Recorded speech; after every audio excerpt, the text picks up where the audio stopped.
Hello dear students, in this video we will learn anthropometry. Anthropometry is the study of measurements of human body. This gives an early clue to the nutritional disorders. In acute malnutrition, there is only weight loss, whereas in chronic malnutrition, both weight and height are less than the expected for age. There are two types of anthropometric parameters, age dependent and age independent factors. This is a frequent question asked in exams. Age dependent factors are weight, height or length, head circumference and chest circumference. Age independent factors are mid-upper arm circumference, weight for height, body mass index, skin fold thickness, mid-upper arm to height ratio, mid-upper arm to head circumference ratio, chest circumference to head circumference ratio. And there are other indexes like Kanavati index, Ductales index, Ponderal index, Ketlet index. This is how you will document the anthropometric measurements on a case sheet. You'll write the parameters on the right side, then you'll write observed parameters in the concerned parameter line, then expected you will write according to the growth chart or with the help of formulas, then you'll give your interpretation. Now we will see how to measure the weight of a child. Tear it to 0, first tear it to 0, okay. When it shows 0 reading, take the baby. As much as possible, keep clothes less. Okay. Restrict the movement of the baby. Use electronic type of weighing scale. The baby should be with minimal clothing, should be placed in the middle of a pan for newborns. If the weighing scale is not available, you can weigh the mother along with baby first, then weigh the mother alone without kit. Difference is the weight of the child. This is used for infants. Now we will see what is the normal weight of a newborn. How does it increase over a period of time? The normal weight of a newborn is 2.5 to 4 kgs. It doubles by 4 to 5 months of age, triples by 1 year of age. It becomes quadruple by 2 years of age. There are some other formulas to know the expected weight of a child. To calculate the expected weight of a child between 3 to 12 months of age, the formula is x plus 9 by 2. Here the x is age in months. Between 1 to 6 years of age is 2x plus 8. Here the x is age in years. For 7 to 12 years, it is 7x minus 5 by 2 or it is simply 3x. 3 times the weight of a child. For example, at 7 years, the expected weight of the child should be 21 kgs. It is 3 times the 7. 7 into 3 is 21. So the expected weight of a child at 7 years is 21. Same like for 10 years old child, it should be 30. This is again the same at birth. If the child is 3 kgs, then it becomes 6 kgs by 5 months, becomes 9 kgs by 1 year of age. Now we will see height or length. Length is the term used for measurement of height in supine position or children less than 2 years of age. We use infantometer for up to 2 years of age with a fixed headboard and movable baseboard.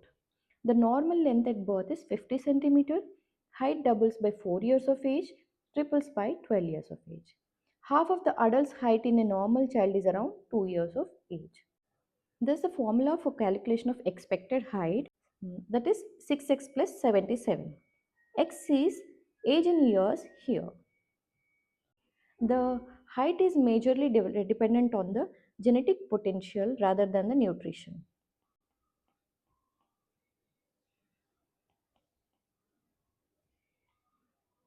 Now we will see how to measure the length of a child using infantometer. This is an infantometer used to measure the length in children. And we measure length in children less than 2 years of age and height in children more than 2 years. This is the mobile part and this is the fixed part of the infantometer. And this side has readings in inches from above downwards. And the other side has readings in centimeters. We use pink line if the infant's length is more than 48 centimeters. Now look at the parts of infantometer. Now I will demonstrate how to measure the length of the baby using infantometer. Place the head end of the baby towards the fixed part of infantometer and ask the parent to support the head.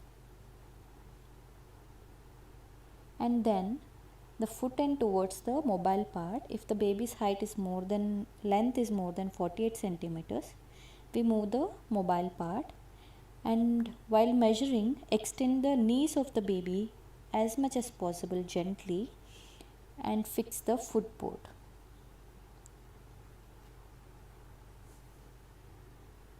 Then remove the baby and look at the readings on pink line. Here the length of the baby is 51 centimeters, which is normal in newborn. Now we will see the steps to be followed before measuring the height. Child should stand straight with shoes and socks removed. They should look straight. They should stand in a relaxed state with arms kept at the side. Stand with both feet and knees close together. They should be kept in Frankfurt plane. The head should be kept in Frankfurt plane, that is the line joining lower margin of the armpit and upper margin of the external auditory canal should be in a straight line. Now draw down the mobile part of stadiometer to measure the height of a child. Now we will see how to measure the height of a child. Ankle should touch the back and foot should be closed. దగ్గర పెట్టినా కాలు దగ్గర పెట్టు.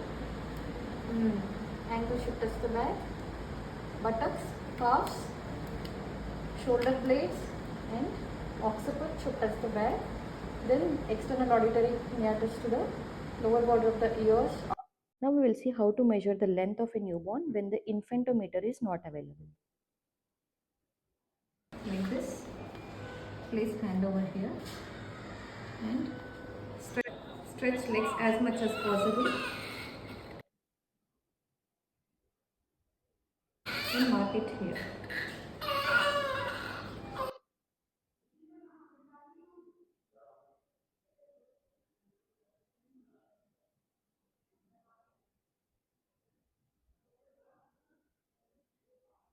So this is how you will measure the length of a newborn.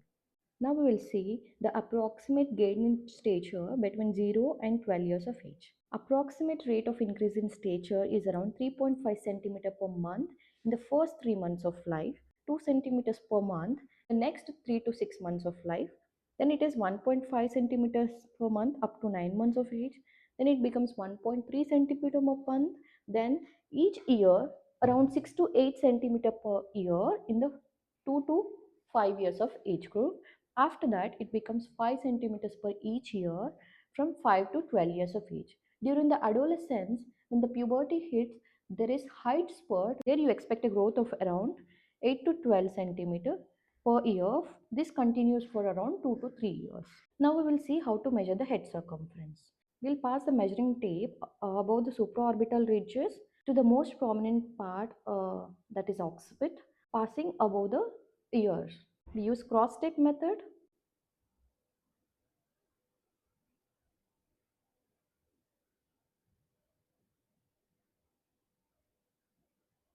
Now we will see how to measure the chest circumference.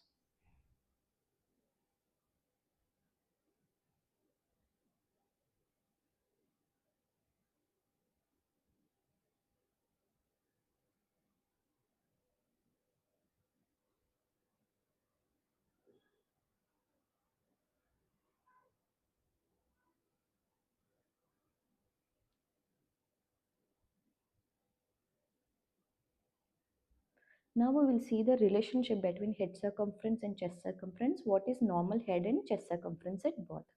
At birth, normally head circumference is more than chest circumference by around 1 to 3 centimeters. It becomes equal by 1 year of age. After 1 year of age, the chest circumference is more than the head circumference. It has to be measured midway between the inspiration and expiration at the level of nipples. The normal head circumference at birth is around 33 plus or minus 2 centimeters. It increases by 12 centimeters in the first year of life, by 2 centimeters in the second year of life. And each year it increases by 0.5 centimeter till 8 years of age. Now we will see how to measure the mid-upper arm circumference. Flex the arm like this, then feed for the acromion process and polychronal process, two prominent processes. ఇట్లా పట్టుకున్నాను ఇట్లనే ఉంచు. Two processes. This is 80.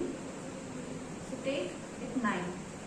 Here you have to measure or mark it here at midpoint.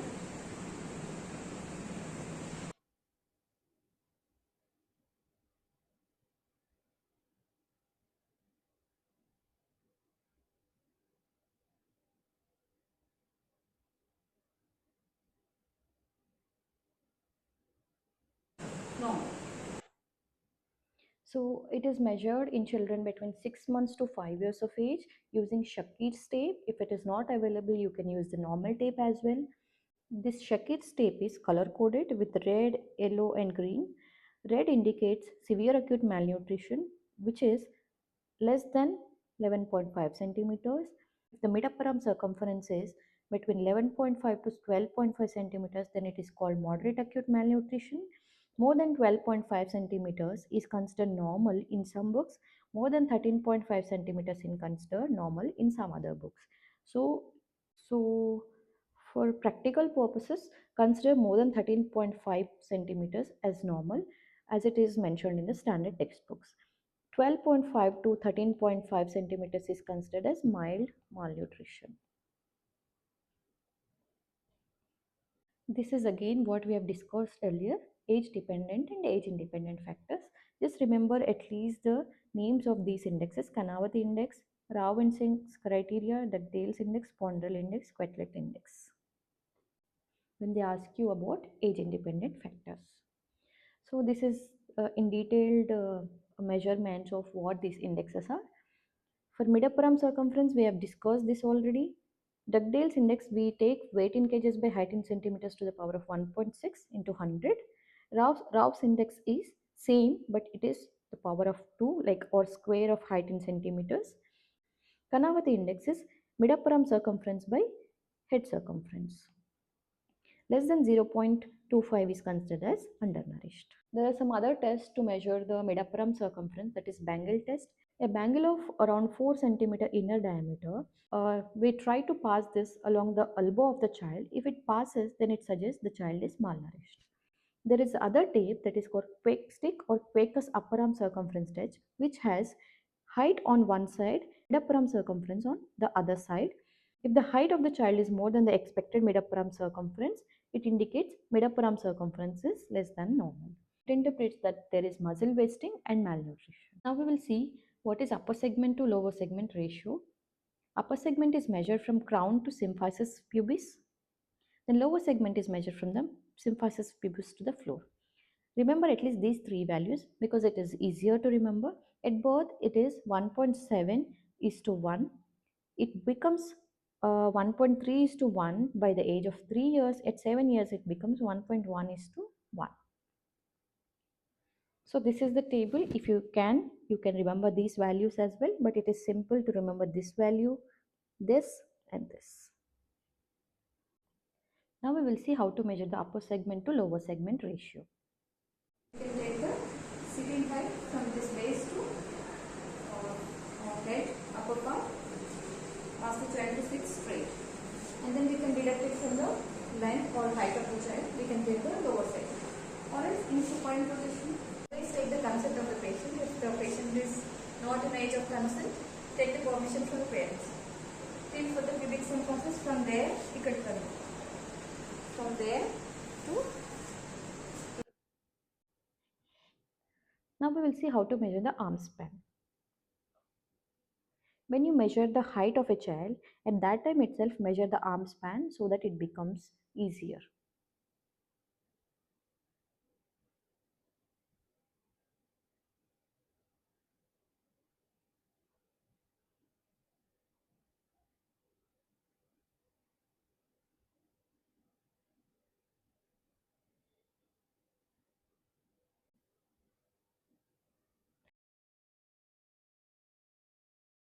So the arm span is measured by outstretching both arms perpendicular to the body with palms facing outwards. Then measure the distance between two middle fingers. The palm should face outside. The arm span to height relationship is Arm span is shorter than height by 3 centimeters in less than 5 years old. Arm span equals height by 10 years of age. It exceeds height by 4 centimeters in male and 1 centimeters in female at 14 years of age. After the anthropometry, based on the interpretation of your child, if the child is malnourished, normal, or overweight, you have to give your dietary advice. For that, you have to first take the 24-hour dietary recall method. You have to use 24-hour dietary recall method. This is to be asked when the child was normal, not on a sick day. So, food frequency questionnaire should be asked. Breastfeeding assessment in infants at least 8 to 12 times a day should be there, with 10 minutes of feeding and 10 minutes of burping. A child up to 1 year or first 10 kgs require 100 kilocalories per kg per day. This is using the holiday Sega formula. Okay, first 10 kgs 100 kilocalories per kg. Next 10 kgs 50 kilocalories for up to 20 kgs. After that, 20 kilocalories per each kg above 20 kgs. First 1 to 10 kgs, 10 to 15 kgs. This is above 10 kgs. So above 20 kgs, 20 kilocalories additionally. If the child is overweight, we should not give extra calories. Remember that. Now we will learn what is BMI. It is body mass index measured by weight in kgs by height in meter square. It is considered underweight if it is less than 5th percentile. 5th to 84th percentile is considered normal. 85th to 94th percentile is considered overweight. More than 95th percentile is considered obesity. You can also see like 15 to 22 is normal, or 22 to 25 is considered overweight. More than 25 is considered obesity in children, whereas in adults, more than 30 is considered as obese. 25 to 30 is considered as overweight. Normal is 18 to 24. For this is used for children after 2 years of age, the BMI. For children less than 2 years of age, we use weight for height till 2 years of age. More than 97.9 percentile suggests obesity.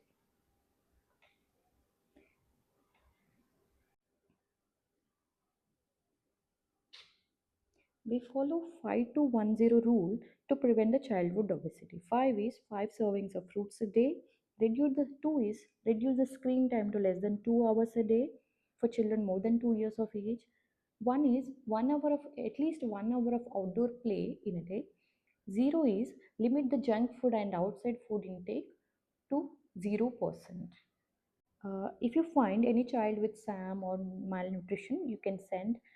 If you find any abnormality and anthropometry, you can send this investigation to look for what is wrong with the child based on the clinical examination. You will only send relevant examination to find the cause of malnutrition or obesity.